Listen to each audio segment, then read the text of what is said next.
आने वाले तारीख में 30 सितंबर को आपका जन्मदिवस है। जी हाँ। तो उस पे पनीर की जगह शाही पनीर की व्यवस्था कराई जाएगी? देखिए वैसे तो हमारा आपने सवाल किया है तो जन्मदिवस तो सही मायने में तो हमारा सावन शुक्ला सप्तमी है जो है हमारी भारतीय परंपरा के अनुसार, लेकिन लिखा पढ़ी में 30 सितंबर है। और जो लिखा पढ़ी रहा सवाल जो है जन्मदिवस के अवसर पर भोजन के मेनू का, तो स्वरूचि भोज होता है, जो कुछ हमारे पास व्यवस्था होती है, जो है लोग आते हैं इतनी दूर दूर से चल करके, लोग हमको शुभकामना देने के लिए आते हैं, तो हमारी भी जिम्मेदारी बनती है कि कोई लोग मुंह मीठा करके जाए, जो है तो जो कुछ हमारे पास व्यवस्था होती है व्यवस्था करते हैं, जो जिनकी जिसमें रुचि होती है अपना ग्रहण करते हैं। इस बार व्यवस्था की जाएगी? अगर आपका कुछ सुझाव हो तो वो भी मेनू में सम्मिलित कर दिया जाएगा।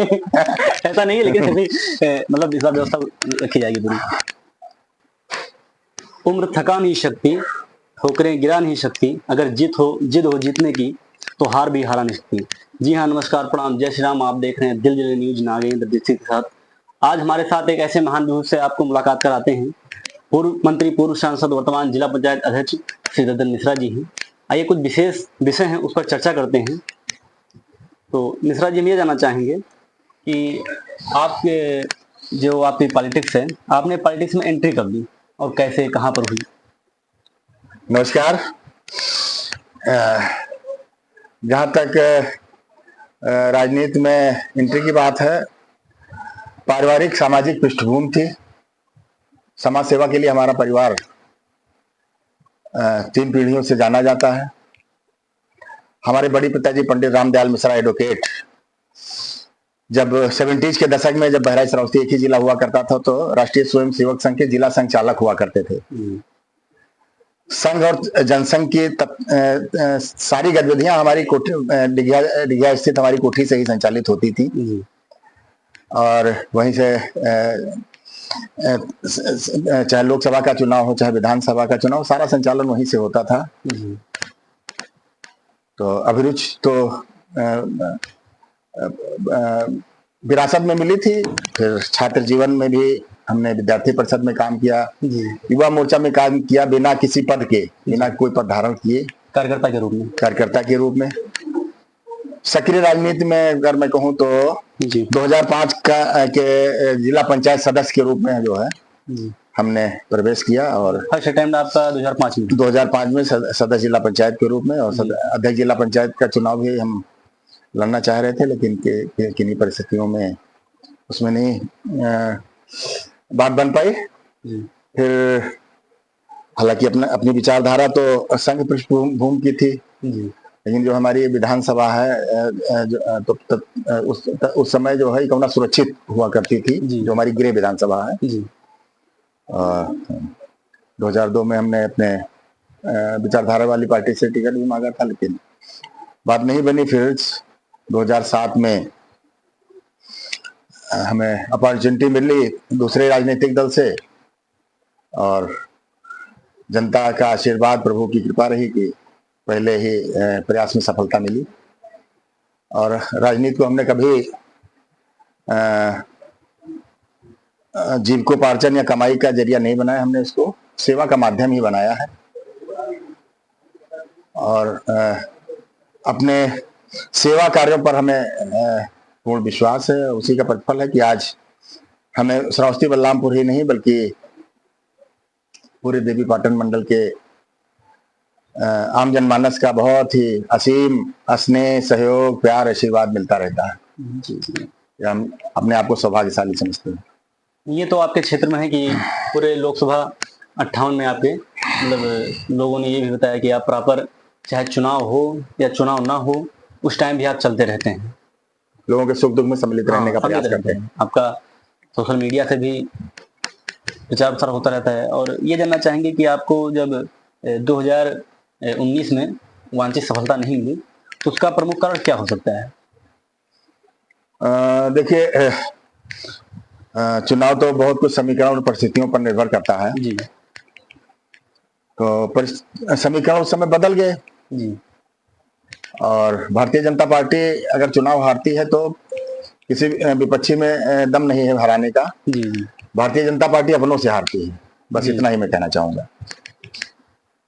ये जानना चाहेंगे, जैसे जनता का सवाल है कि आपने अभी मतलब कई प्रयास किए, और कई प्रयास के दौरान आप यहाँ रेल सेवा भी कुछ ही दिनों में चालू हो जाएगी हमारे श्रावस्ती में, तो रेल सेवा तो ठीक है, लेकिन लोगों के रोजगार के लिए क्या कोई उद्योग स्थापित कराएंगे आप, आपकी पार्टी जी हाँ, जहाँ तक रेल सेवा की बात है, मैं जी कह सकता हूँ कि मैदानी इलाके का हमारा श्रावस्ती एकमात्र जनपद होगा जहाँ आज जी की तारीख में 1 सेंटीमीटर रेल की लाइन नहीं है। नहीं पहाड़ी इलाकों में तो बहुत सारे जिले मिल जाएंगे, लेकिन मैदानी इलाकों में श्रावस्ती एकमात्र जनपद होगा जहाँ आज की तारीख में 1 सेंटीमीटर रेल की लाइन नहीं है, जिसके लिए 1952 से मांग होती रही थी। जी जब श्रावस्ती बैराज में सम्मिलित था, जी उसके लिए तमाम आंदोलन हुए, तमाम सरकारें आई और गई, तमाम जनप्रतिनिधियों ने तरह तरह से वादे भी किए। और 2013 में जब हम लोग प्रत्याशिता की दौड़ में थे, उस समय जो है श्रावस्ती को रेल से जोड़ो नामक तमाम संघर्ष समितियों का गठन करके महासंघर्ष समिति का भी गठन हुआ, और जो है इस मांग को जो है लोग अमली जामा पहनाने के लिए श्रावस्ती से लेकर के जंतर मंतर दिल्ली तक धरना प्रदर्शन कर रहे थे। हमारे पास भी ये विषय लेकर के लोग आए थे और हमने वादा किया था कि अभी तो मैं प्रत्याशिता की दौड़ में हूँ, अगर पार्टी हमको मौका देती है और अब लोगों के सहयोग आशीर्वाद से देश की सबसे बड़ी पंचायत में हमें श्रावस्ती का प्रतिनिधित्व करने का अवसर मिलता है, तो मैं अपने जनपद की इस पुरानी और जायज मांग को संसद में पहले दिन से मजबूती के साथ रख करके और इसको यथाशीघ्र पूर्ण कराने का हर संभव प्रयास करूंगा। और हमें कहते हुए खुशी हो रही है कि पार्टी ने हमें मौका दिया, जनता का आशीर्वाद मिला। अपने वादे के मुताबिक हमने संसद में पहले दिन से ही इस विषय को मजबूती के साथ रखा और हमारे लगातार 5 साल प्रयासों का परिणाम रहा कि आजादी के बाद की सबसे बड़ी नई रेल लाइन की परियोजना 5000 करोड़ की 240 किलोमीटर की न सिर्फ स्वीकृति हुई, बल्कि 19 के लोकसभा चुनाव आम चुनाव से पहले देश के रेल मंत्री ने स्वयं आकर के जो है खलीलाबाद में उसका शिलान्यास किया, क्योंकि जो है ये परियोजना बहराइच से चल करके खलीलाबाद तक जाती है वाया भिनगा, श्रावस्ती, बलरामपुर, उतरौला, डुमरियागंज। तो हालांकि 19 का चुनाव हार जाने की वजह से उसमें कहीं ना कहीं शिथिलता आई है। अगर मैं पिछले सदन में भी रहता तो अब तक जो है हम दावे के साथ कह सकते हैं कि धरातल पर दिखाई पड़ने लगता, लेकिन फिर भी मैं दावा कर सकता हूं कि भारत सरकार से जो परियोजना एक बार स्वीकृत हो जाती है वो बन करके रहेगी, आज नहीं तो कल। अभी प्रक्रिया में है, उधर से जमीन अधिग्रहण का काम चल रहा है और ये परियोजना पूर्ण होगी, श्रावस्ती रेल से जुड़ेगा, श्रावस्ती विकास के मार्ग पर दौड़ेगा। तो जो आपका सवाल है उससे जुड़ा हुआ जो सवाल है कि उद्योग नहीं स्थापित है, तो हमारे 2014 के हमारे जो है हमारा एजेंडा था श्रावस्ती को रेल से जोड़ने का, और 2024 का हमारा एजेंडा होता जो है श्रावस्ती में उद्योग स्थापित करने का। लेकिन हमारी लोकतांत्रिक पार्टी है, जो है कोई हाईकमान सिस्टम नहीं है, बहुत सारे चैनलों से होकर के स्क्रीनिंग होकर के तब कैंडिडेटचर फाइनल होता है। कि नहीं, हमें अपने परफॉर्मेंस पर कॉन्फिडेंस था। भी हमारा चैलेंज है कि कोई भी फेयर सर्वे करा लो, कोई भी इंटेलिजेंस रिपोर्ट मंगा लो, कोई भी ग्राउंड रिपोर्ट मंगा लो, कोई दूर दूर तक हमारे सामने टिकने वाला नहीं। बावजूद इसके किन्हीं परिस्थितियों में हमको अवसर नहीं मिला, बावजूद इसके पार्टी के निर्देशों के क्रम में हम पार्टी की सेवा करते रहे। तो मैं समझता हूँ कि ये श्रावस्ती का दुर्भाग्य ये है कि 2019 और 2024 दोनों बार जो है यहाँ पर भारतीय जनता पार्टी का प्रतिनिधित्व तो नहीं हो पाया, सरकार की मुख्यधारा के साथ नहीं जुड़ पाया। तो निश्चित रूप से उसका कहीं ना कहीं जो है क्षेत्रवासियों को मलाल तो रहेगा, हमें भी मलाल रहेगा, क्षेत्रवासियों क्षेत्र को कुछ ना कुछ उसका नुकसान भी उठाना पड़ेगा। क्रिकेट देखते हैं आप? बहुत ज्यादा रुचि तो नहीं है, लेकिन हाँ जरूर थोड़ा बहुत। कौन सा खिलाड़ी आपको सबसे पसंद है? जो भी देश के लिए अच्छा खेले सब हमें पसंद। नहीं, कोई अपना अच्छा करे, कोई अपना फेवरेट होगा कि कोई पर्टिकुलर नहीं, बस जो भी देश के लिए अच्छा करता है सब हमारे प्रिय हैं। इस बार T20 वर्ल्ड कप हमारे देश में आया है, तो इस पर आपके क्या विचार रहेंगे? अच्छी बात है, हमें हमारी उपलब्धि हमारे जो खेल प्राधिकरण BCCI और ICICI पर भी हमारा प्रतिनिधित्व हो रहा है। तो ये आज जिस तरह से पूरे विश्व में, पूरी दुनिया में भारतवर्ष का प्रादुर्भाव बढ़ रहा है, पूरी दुनिया में भारतवर्ष का डंका बज रहा है, जय जयकार हो रही है, और हम सब लोग सौभाग्यशाली हैं कि आज जब दुनिया में नेतृत्व का संकट उत्पन्न हो गया, क्राइसिस ऑफ लीडरशिप, एक कोई सम्मान्य सर्वोच्च कोई नेता नहीं है लोगों के पास, तो हम लोगों का सौभाग्य है कि हमको एक बहुत ही मजबूत दृढ़ इच्छा शक्ति वाला सक्षम और कुशल नेतृत्व मिला हुआ है।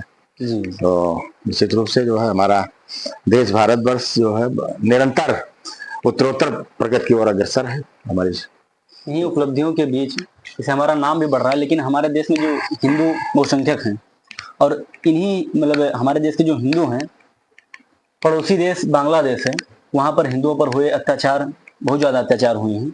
तो उससे हमारे जो भारत देश के हिंदू हैं उनको क्या सीख लेनी चाहिए? वहाँ पड़ोसी देश बांग्लादेश में अभी विगत में संपन्न हुई, अभी भी जो है जो दुर्भाग्य घटनाएं घटित हो रही हैं, बहुत ही दुर्भाग्यपूर्ण है और हम सब लोगों के लिए जो है, सभी देशवासियों के लिए बहुत चिंता का विषय है। और हमारी सरकार, हमारे देश के यशस्वी प्रधानमंत्री जी निरंतर उस पर नजर बनाए रखे हुए हैं और निश्चित रूप से इसे हमारे देशवासियों को खास तौर से जो राष्ट्रवादी विचारधारा में जो विश्वास व्यक्त करने वाले लोगों को जो है इसे सबक लेने की जरूरत है और संगठित होने की जरूरत है। एक जनता का ये भी सवाल है कि जो मंदिर हैं, मंदिरों में वीआईपी और सामान्य दर्शन होते हैं, तो इनको सामान्य कर देना चाहिए या फिर वीआईपी रखना चाहिए? नहीं, बिल्कुल हमारी सरकार, हमारे प्रधानमंत्री जी वीआईपी कल्चर के एकदम डेड अगेंस्ट हैं और वीआईपी कल्चर को क्रमशः समाप्त करते जा रहे हैं। पूर्व में आप की सरकारों में देखते होंगे जो लाल बत्ती और सब क्या क्या लगा करके जो है मतलब जनता को चिढ़ाने का काम करते थे, तो सारी उस कल्चर को समाप्त किया। वीआईपी कोटा सारा खत्म कर दे रहे हैं, सबको जो है एक समान नजर से देखा जाए। अभी जो है केंद्रीय विद्यालय में एडमिशन के लिए जो है कोटा होता था, सांसदों को जो है 10-10 का कोटा मिलता था और भी जो है तमाम कैटेगरी, सारा कोटा खत्म करके जो है सबको मतलब समान अवसर हमारी सरकार प्रदान कर रही है। तो इसी तरह से मंदिरों में भी अभी हमें कहते हुए खुशी हो रही है कि आपके प्रश्न से ही जुड़ा हुआ जो मतलब विषय है। अभी जो देश का जो सबसे प्रतिष्ठित मंदिर जो आज की तारीख में जो है मर्यादा पुरुषोत्तम भगवान श्री रामचंद्र की जन्मभूमि पर जो है वीआईपी दर्शन की व्यवस्था भी वहां के प्रबंध तंत्र ने समाप्त की है।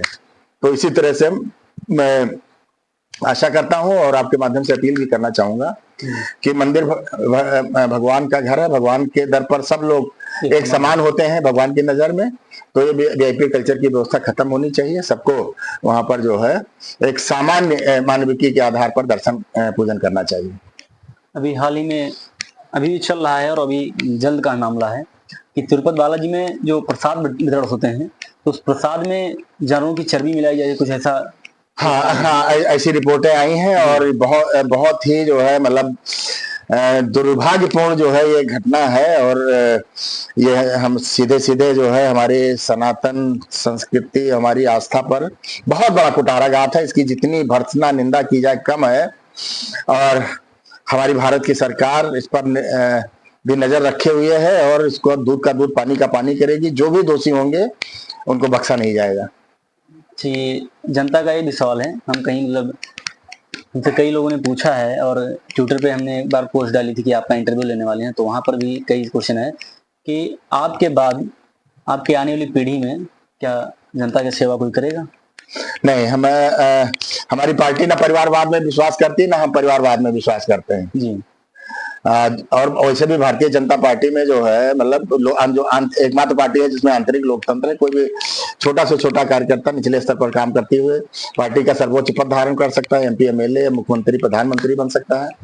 तो हमने सुचिता की राजनीति है और जो है हमने राजनीति में अपना कोई उत्तराधिकारी तय नहीं किया है। हमारे अगर वैसे तो हमारा संयुक्त परिवार है, लेकिन अगर व्यक्तिगत हमारी बात की जाए तो हमारे 2 बेटे हैं। दोनों बेटे जो है अपने जो है मतलब राजनीति से कोसों दूर, कभी हमारे साथ में भी नहीं देखा होगा। वो तो नहीं सब अपने पढ़ाई लिखाई अपने जॉब में लगे हुए हैं। मतलब आगे ऐसा कुछ नहीं होगा। भविष्य किसने देखा है, लेकिन अगर उनके अंदर कैपेबिलिटी होगी, जनता की सेवा करने का मादा होगा, क्षमता होगी तो आ सकते हैं, लेकिन फिलहाल तो जो है अभी ऐसे कोई आसार नहीं है। आने वाले तारीख में 30 सितंबर को आपका जन्मदिवस है। जी हाँ। तो उस पे पनीर की जगह शाही पनीर की व्यवस्था कराई जाएगी?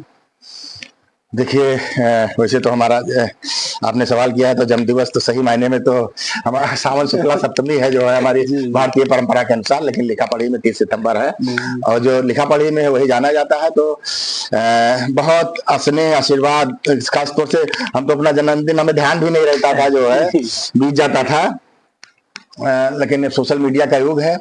और एक प्रसंग हमें याद आ गया आपकी इस बात पर जो है, हम संसद सदस्य होने के नाते जो है एक पार्लियामेंट्री डेलीगेशन साउथ कोरिया गया हुआ था जो है, लोकसभा अध्यक्ष की अध्यक्षता में, लोकसभा तत्कालीन लोकसभा अध्यक्ष सुमित्रा महाजन जी थी।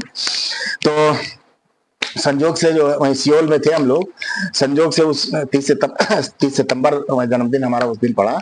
लेकिन सोशल मीडिया का युग है, हमारे अध्यक्ष जी को जानकारी हो गई है, तो उन्होंने हमको मतलब सरप्राइज दिया, हमको सरप्राइज दिया। हम अपने रूम में तैयार हो रहे थे तो वहां से अध्यक्ष जी का जो है सहयोगी आया कि अध्यक्ष जी आपको याद कर रही हैं अपने रूम में। तो हाँ अपने रूम में नहीं, लॉबी में। हाँ तो लॉबी में उन्होंने जो है पूरा जो है मतलब केक वगैरह की और जन्मदिन मनाने की पूरी व्यवस्था कर रखी थी। हम आप पहुंचे थे एकदम सरप्राइज हो गए। तो इसी तरह से जो है जब से सोशल मीडिया का प्रादुर्भाव हुआ जो है, आम जनमानस जो है मतलब का बहुत प्रेम स्नेह आशीर्वाद हमको मिल रहा है। और अभी 30 सितंबर तो आया ही नहीं, अभी से जो है लोग अपने अपने सोशल मीडिया अकाउंट के विभिन्न प्लेटफॉर्मों से जो है हमको अपना आशीर्वाद देना शुरू कर दिए हैं। तो हम अपने आप को सौभाग्यशाली मानते हैं कि लोगों का इतना स्नेह आशीर्वाद हमको मिल रहा है। रहा सवाल जो है जन्मदिन दिवस के अवसर पर भोजन के मेनू का, तो ये स्वरुचि भोज होता है। जो कुछ हमारे पास व्यवस्था होती है जो है, लोग आते हैं इतनी दूर दूर से चल करके, लोग हमको शुभकामना देने के लिए आते हैं। तो हमारी भी जिम्मेदारी बनती है कि कोई लोग मुंह मीठा करके जाए जो है। तो जो कुछ हमारे पास व्यवस्था होती है व्यवस्था करते हैं, जो जिनकी जो जिसमें रुचि होती है अपना ग्रहण करते हैं।